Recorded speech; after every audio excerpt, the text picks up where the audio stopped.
You know the rule. Come home when the streetlights come on. Not because someone texted, because nobody could. If you are a Xennial, born roughly 1977 to 1983, your childhood sat between two systems. You were young enough for Saturday morning cartoons and old enough for dial-up. You had a house key, a landline, maybe a frozen dinner, and parents who believed independence built character. Some of that really was freedom. But freedom had a sound, a quiet kitchen, a TV talking to nobody while the afternoon stretched too long, a bike dumped in the grass while you checked the sky for darkness. Developmental psychologist Deborah Lowe Vandell at UC Irvine found in 1988 that third graders in after-school self-care had lower teacher-rated work habits, conduct, and peer relations than children with adult supervision. That does not turn your childhood into a tragedy. It makes one thing harder to dismiss. The streetlight was not just a curfew, it was a backup system made of timing, luck, and self-control. So maybe the inheritance was not toughness. Maybe it was learning exactly when to stop expecting someone to come looking. You open the front door after school, and the house has that late afternoon hum. The carpet smells warm. A cartoon is still yelling from the TV. Your snack is whatever does not require a stove. You know the order. Backpack down, shoes off, volume low, nothing broken. Do not call unless it is serious, and somehow know what serious means. That rule sounds simple until a kid has to define it alone. This is why the parents of Xennials are so hard to describe. Many were not cruel. Many were working, stretched, divorced, commuting, or convinced that kids became strong by being left to figure things out. They were raising children before location sharing made absence searchable. That kind of childhood can look confident from the outside. You handled yourself. You figured it out. You became the kid adults described as easy. The strange part is what easy can cost. Need has to go somewhere. If nobody is nearby when it appears, you learn to shrink it before it becomes visible. Psychologist Mary Ainsworth at UVA found in 1978 in The Strange Situation that avoidant infants minimized visible distress after separation and avoided or ignored the caregiver when the caregiver returned. The important part is not that they felt nothing. It is that showing less became the organized move. Quiet was not proof of comfort. Years later, a coworker offers help and you say, "I'm good," before checking whether that is true. A date asks what you want, and your answer arrives too polished. Then resentment shows up later, usually in traffic, with your jaw locked and your chest tight. You were not born low maintenance. You practiced being low impact. And that old practice can wear adult clothes so well that even you mistake it for personality. You stand in a school parking lot while your kid carries a poster board alone. One corner is bending in the wind. Your hand wants to fix it. You keep your hand in your jacket pocket anyway. This is where the story gets complicated. You are not trying to repeat distance. You are trying to give them something you wished you had. Space without disappearance. Developmental psychologist Diana Baumrind at UC Berkeley found in 1967 that children in the authoritative parenting group showed her named Pattern 1 outcome: more self-reliance, self-control, cheerfulness, and social responsibility than children from authoritarian or permissive homes. Authoritative did not mean hovering. It meant warmth plus limits. The adult stayed emotionally present while the child did the hard part. That distinction matters because many Xennials grew up inside a blurry version of independence. You were trusted, but sometimes because nobody had the bandwidth to check. You were capable, but sometimes because capability was the price of being less trouble. Those two lessons can look identical on a family photo. So now you may overcorrect. You give your child space, then panic that space feels like neglect. You offer help to a partner, then worry you are becoming intrusive. You hold back, then wonder if holding back is just the old house again. From 20 feet away, trust and distance can look identical. Inside the child, they do not feel identical at all. One says, "Try it, I'm here." The other says, "Solve it because no one is coming." That difference follows you long after the poster board is safely on the classroom table. It follows you into texts, marriages, meetings, and the tiny pause before you decide whether to ask for anything. And sometimes the hardest part is noticing when your version of space still has a locked front door. You stare at your phone in bed while the last text sits unanswered. The room is dark. The screen is too bright. Your brain is already writing 3 explanations for a silence that might mean nothing. Someone goes quiet, and suddenly you are managing the whole atmosphere. You reread punctuation. You send the softer follow-up. You tell yourself this is care, but your body is acting like absence is an emergency.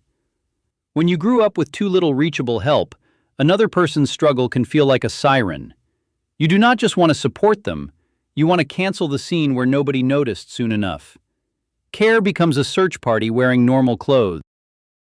Psychologist Holly H. Schifrin at Mary Washington found in 2014 that among 297 college students, higher helicopter parenting was linked to lower autonomy, lower competence, lower relatedness, higher depression, and lower life satisfaction.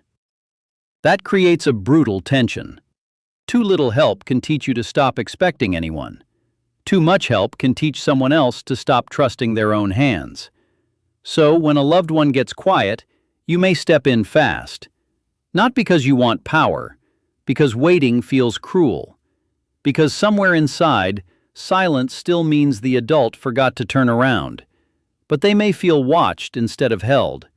You call it checking in. They experience it as pressure. Both can be true in the same room. This is the uncomfortable twist. The childhood that made you wish someone had noticed can also make it hard to notice when your help is serving your fear more than their need. You are not just responding to them, you are responding to the empty kitchen behind them.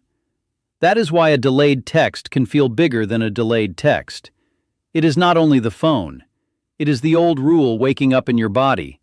If no one answers, start managing the dark yourself.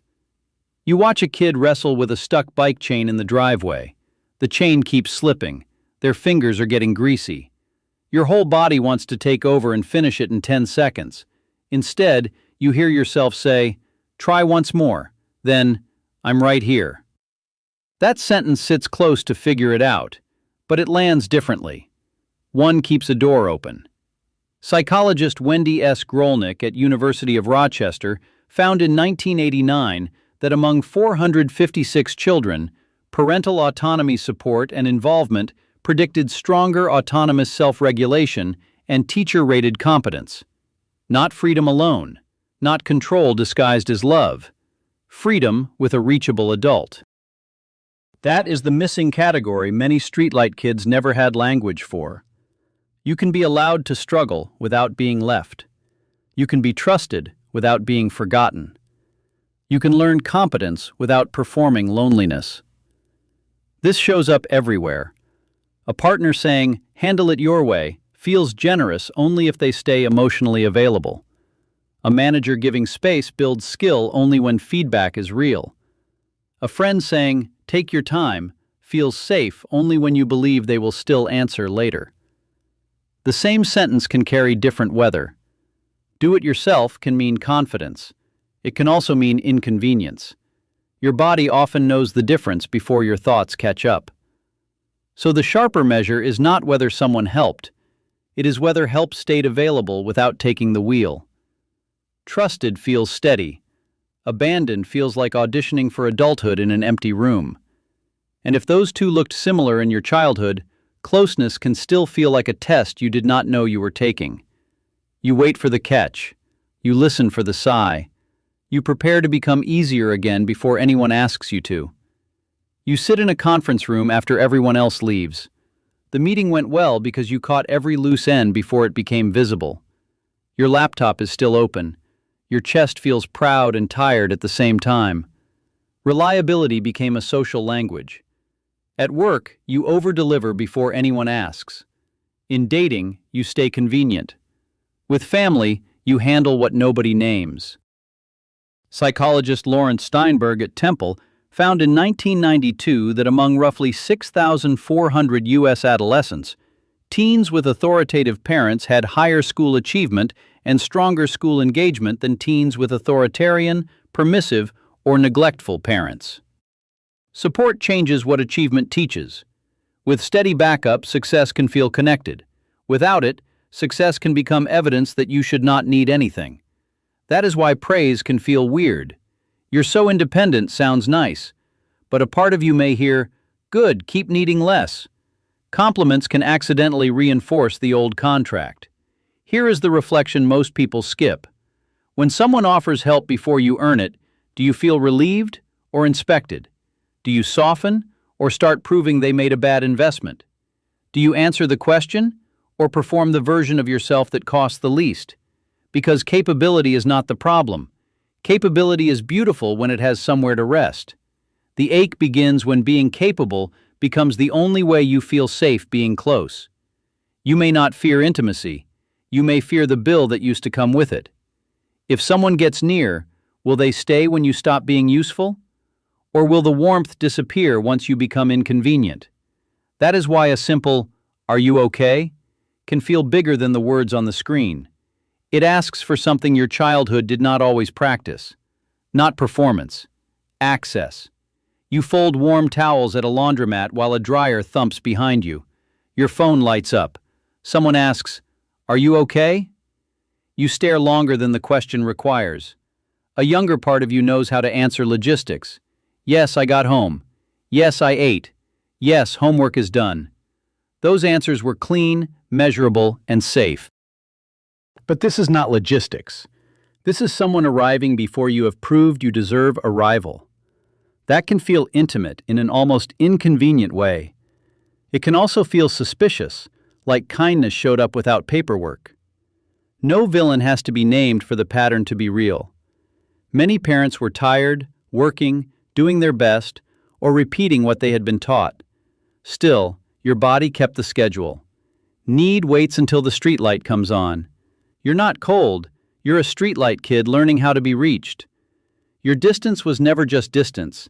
It was a timing system built around delayed presence. And now the hardest part may be letting someone knock before you have cleaned the whole house inside yourself. Comment streetlight. One word is enough. No childhood report required. Just a marker for the people who knew the spare key spot too early. Next, why people raised to need less can panic when someone finally stays.